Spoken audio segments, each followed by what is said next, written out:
always reminding you that kapag happy ang spouse, magiging happy ang buong house. Welcome sa inyong lahat. Another episode, interesting topic.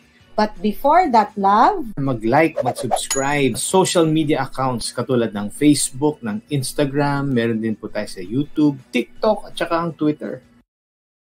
We are starting off a new year wherein our families, tayo mag-asawa, marami tayong mga expectations. Not only that, sometimes tayo mismo ang nagle-level up ng mga expectations na yan. Minsan, ang pagle-level up natin is for the better or is it for the worse? Sometimes we say that we have expectations for the coming year, pero yung mga expectations na hindi pala maganda, parang ang lumalabas ay pinangungunahan natin kung ano yung magagandang mga plano ng Panginoon para sa ating lahat. Paano nga naman na mag-prosper ang relationship ng isang mag-asawa o kaya yung mag-asawa towards their children? Unang-una, we can always consider that there is always hope and not always be discouraging one another. Minsan, paggising pa lang, nagdi-discourage na tayo sa isa't isa. So, dapat palalahanan natin ang bawat isa bilang mag-asawa at ng buong pamilya na there is always hope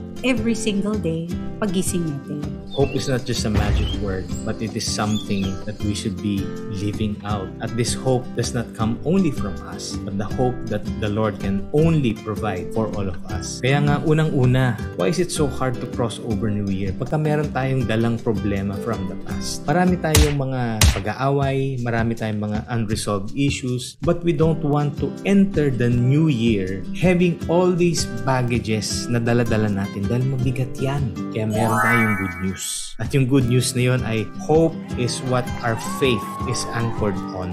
Diba? Yung hope natin in the Lord, yun yung pinangahawakan natin. We should be declaring, speaking life sa ating mga sitwasyon. We should not speak death.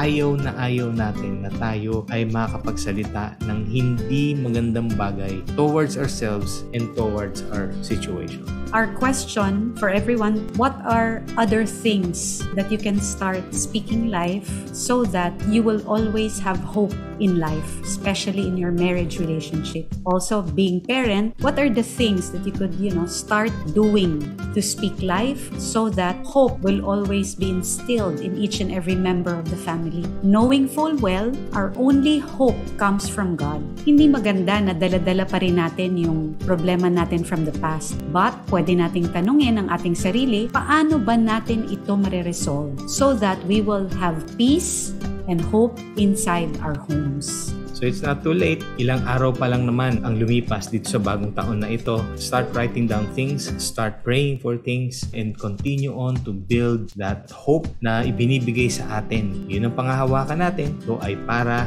sa inyo, mag-asawa, at inyong buong pamilya. So this is Coach Chico. And I'm Coach Marianne. Na nagsasabing, ang bawat pamilya ay may pag-asa.